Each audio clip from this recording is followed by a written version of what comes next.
ਤੁਹਾਨੂੰ ਕਿਨੇ ਬੁਲਾ ਲਿਆ प्रैक्टिस करना है हाई परफॉर्मेंस सेंटर में बड़ी देर बाद आए, कैसा लगा अंदर आके? शक्ल तो नहीं लग रहा। दरवाजे खुल गए हैं सर आप लोगों के लिए। अरे सर मैंने बांग्लादेश जाना था, प्रैक्टिस के लिए आया हूँ। प्रैक्टिस मैंने कहा 2 दिन कर लूँ। वो सिटी साहब से मैंने रिक्वेस्ट की थी, उन्होंने मान ली, तो मेहरबानी है उनकी। मैंने रिटायरमेंट वापस लेने का कोई सोच रहे हैं? मैंने जरा पहले PSL खेलन तो वैसे जेन में है पाकिस्तान के लिए दोबारा खेलने का? देखे इंशाल्लाह, अगर अल्लाह ने चाहा तो इंशाल्लाह। Thank you. ओ ना ना ना ना अमर भाई, वो बहुत ठंडे पसीना अमर भाई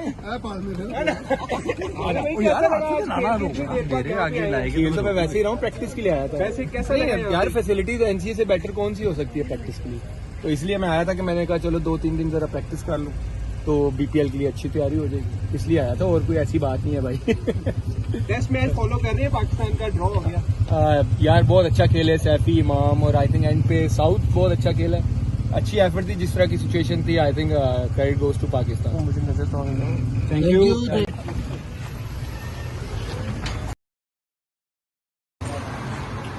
आप जो टीम बनाने का कह रहे हैं, क्या कप्तान भी चेंज होंगे? और दूसरी तरफ कल मोहम्मद आमिर ने NCA में प्रैक्टिस की, ये बड़े खुश नजर आए, तो कोई ग्रीन सिग्नल मिला सिलेक्शन कमेटी की तरफ से? नहीं, ऐसा कुछ नहीं, क्योंकि हमारे लिए ये सीरीज़ बहुत इंपॉर्टेंट है। ये वाली जिम्मेदारी यहाँ तक का रोल मिला है, तो इसी पे हम फोकस किए हुए हैं। और जहाँ तक देखें, मैं जिस कुर्सी पे बैठा हूँ, मैं ये समझता हूँ अगर मैं यहाँ पे इंसाफ नहीं कर पाया तो मैं ज़्यादती करूँगा। ये जगह इंसाफ की है, हमें मेरिट के ऊपर लड़कों को चांस देना चाहिए। और ख़ास तौर पे इंसाफ मैं ये समझता हूँ कि ग्रास रूट लेवल पे बहुत इंपॉर्टेंट है। बहुत ऐसे टैलेंटेड बच्चे हैं जो ज़ाया हो जाते हैं, जिनकी परफॉर्मेंसेस कम होती हैं वो टीम में होते हैं, जिनकी अच्छी परफॉर्मेंसेस होती हैं वो साइड पे हो जाते हैं। तो मैं अपने होते हुए ये चीज़ तो बिल्कुल भी नहीं होने दूंगा इंशाल्लाह। और बाकी है कि कल हम और हेड कोच एंड देन कप्तान कल आएंगे, ग्राउंड आएंगे, पिच देखेंगे, सारी चीज़, एंड देन फिर उसके बाद हम टीम डिस्कस करेंगे। वेल, मेरे ख्याल में एक नई अपॉर्चुनिटी क्रिकेट बोर्ड की तरफ से मिली है, और आई नो कि हर एक अपॉर्चुनिटी की अपनी एक डिमांड होती है। मुझे अपनी जिम्मेदारियों का बिल्कुल पता है। एक नई, बिल्कुल टोटली नई चीज़ है मेरे लिए। और अच्छी बात यह है कि टीम, मेरे पास एक्सपीरियंस टीम है, जो कि डोमेस्टिक लेवल पे भी सिलेक्शन कमेटी के मेंबर रज़ाक, राव और हारून भाई का काफ़ी ज़्यादा एक्सपीरियंस है। तो ऐसे कोई प्रॉब्लम तो नहीं नज़र आ रही।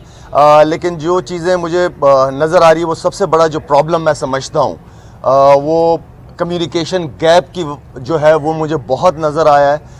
डॉक्टर्स की communication, then management, and then फिर प्लेयर्स के साथ जब मैंने इंडिविजुअल 1-to-1 बात करना शुरू की, तो मुझे बहुत सारी प्रॉब्लम्स नज़र आई जो कि नहीं होनी चाहिए इस लेवल पे, क्योंकि एक PCB एक बहुत बड़ा इदारा है।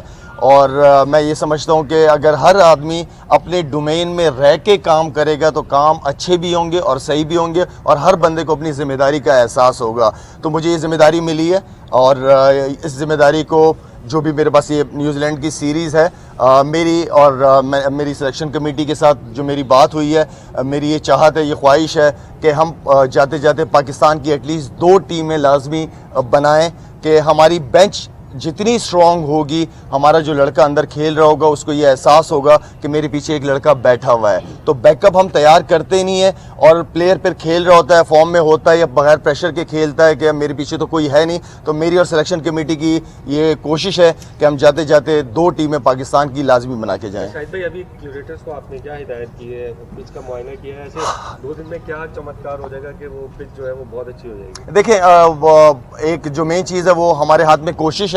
हम चाहते हैं कि पाकिस्तान की क्रिकेट आगे की तरफ जाए।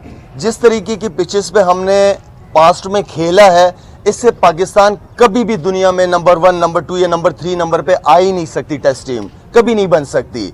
हमें अपने फ्यूचर के बच्चों को तैयार करना पड़ेगा। उनको हमें एक अच्छी कंडीशन देनी पड़ेगी, अच्छी पिचेस देनी पड़ेंगी। ऐसी बात नहीं कि पाकिस्तान में पिचेस नहीं बन सकती, बिल्कुल बन सकती हैं, अगर बनाने दिया जाए तो मैं ये समझता हूँ कि हम चाहते हैं कि अच्छी तगड़ी पिच पे मिले। हमारे नए लड़के डेब्यू करते हैं, उनको वो कंडीशन मिलनी चाहिए बॉलर्स को। अब अगर देखा जाए तो 40-40, 50-50, इवन के 60-60, 70-70 ओवर कर रहे हैं स्पिनर्स, उनकी उंगलियां खत्म हो जाएंगी। फास्ट बॉलर है वो, इस ऐसी पिचों पे जब जान लगाएंगे उनकी इंजरीज होना शुरू हो जाएंगी। हमने अपने फ्यूचर को देखते हुए हम समझते हैं कि अच्छी पिचेस पे हो, ताकि हमारे प्लेयर जब पाकिस्तान से बाहर जाएं खेलने के लिए तो उन्हें प्रॉब्लम ना हो। साउथ अफ्रीका, इंग्लैंड, ऑस्ट्रेलिया जैसी पिचेस पे हमें प्रॉब्लम ना हो। तो हम फ्यूचर को देखते हुए इस चीज़ को मद्देनज़र रखते हुए कि हमें एक अच्छी पिच पे खेलना चाहिए, एक बाउंसी अच्छा ट्रैक जिस पे बॉलर्स भी इंजॉय करें और बैट्समैन अपनी बैटिंग को भी इंजॉय करें। और जो मेन चीज़ ये है, क्योंकि देखें हम भी टीवी पे मैच देखते हैं, जिस तरीके की क्रिकेट, जिस तरह की पिचेस पे क्रिकेट होती है, ना आपका क्राउड आता है, ना हम इवन के एंजॉय कर रहे होते हैं क्रिकेट देखना। तो मेरे ख्याल में एक्साइटमेंट होनी चाहिए। शाहिद भाई ये बताइएगा कि आप कल जो है वो फखर जमान और हारिस सोहेल का फिटनेस टेस्ट भी खुद ले लिया, सिलेक्शन भी खुद कर ली, तो एक तासुर ये है कि वन मैन शो चला रहे हैं आप, तो इसके हवाले से क्या कहेंगे? देखिए, मेरा हमेशा से बिलीव है, अगर मैंने खुद स्ट्रांग होना है तो मैं अपनी पावर को हमेशा अपने सिलेक्शन कमेटी के जितने भी मेंबरान्स हैं मैं उन तक लेके जाता हूं। मैं अकेला कभी भी शोर चलाने की कोशिश नहीं करता। पावर शेयरिंग से आप खुद पावरफुल होते हो, और ये टीम गेम होता है, ये टीम, ये ट्रस्ट है मेरा, मुझे अपनी सिलेक्शन कमेटी पे एक ट्रस्ट है कि हमें ट्रस्ट डेवलप करना पड़ेगा। इसी ट्रस्ट को हम अपने कप्तान तक लेके जाना चाह रहे हैं, पाकिस्तान टीम की मैनेजमेंट तक लेके जाना चाह रहे हैं कि वो हमें उन पे ट्रस्ट है, उन्हें हम पे ट्रस्ट होना चाहिए, और हर बंदा अपने डोमेन में रह के जब काम करेगा तो इंशाल्लाह चीज़ें खुद ब खुद ईजी हो जाएंगी। जो आप लोगों ने सिलेक्शन के फखर का और उसका कहा, जो मैंने आप लोगों को शुरू में बात की है कि कम्युनिकेशन गैप की वजह से मैं खुद 1-to-1 या सिलेक्शन कमेटी ने हमें कहा हमें कि 1-to-1 प्लेयर्स के साथ रब्ता होना चाहिए, तो इसलिए हारिस सोहेल और फखर जमान के साथ हमने डायरेक्ट कांटेक्ट किया कि हमें ये बातें पता चल रही हैं आपके मुतालिक, अगर आप फिट हैं तो हम खुद आ रहे हैं आपका टेस्ट लेने। तो हमने टेस्ट लिया उनका, अल्हम्दुलिल्लाह वो डिजर्व करते हैं, उन्होंने पास में बड़ी अच्छी परफॉर्मेंस। हारिस सोहेल की अगर मैं बात करूं तो आउटस्टैंडिंग परफॉर्मेंसेज रही हैं उसकी, 46-45 की उसकी ओडीआईज की एवरेज है, पे 54 डोमेस्टिक क्रिकेट, यूटिलिटी क्रिकेटर है, स्पिन करता है साथ में बॉलिंग। तो ऐसे प्लेयर को हमें बिल्कुल इग्नोर नहीं करना चाहिए। अगर शर्जील खान भी वापस आया तो उसकी अच्छी परफॉर्मेंसेस की वजह से होता ही है कि हम एक प्लेयर को डेवलप कर देते हैं एंड देन फिर भूल जाते हैं उसको, फिर नए की बात करते हैं कि नया टैलेंट। हमने अगर किसी प्लेयर पे इतना इन्वेस्ट किया है तो वो प्लेयर को, ठीक है, वो जाएं डोमेस्टिक क्रिकेट में, अपनी अच्छी परफॉर्मेंसेस करें, अपने फिटनेस लेवल का ख्याल रखें और वो बिल्कुल वापस आएंगे। आपने अभी बात की कि फखर और हारिस को आपने खुद चेक किया क्योंकि आपको कुछ इत्तलात मिली थी, क्या ये टीम मैनेजमेंट की तरफ से आपको कुछ और बताया जा रहा था, हकायक कुछ और थे इन दोनों की फिटनेस के हवाले से? और फैजान, मैं सिर्फ ये बात करूंगा कि कम्युनिकेशन गैप बहुत ज़्यादा है, और अल्हम्दुलिल्लाह क्योंकि हारून भाई की एक्सपीरियंस की वजह से काफ़ी अरसे से हैं तो हमें चीज़ें मैनेज करना ईजी हो रही हैं।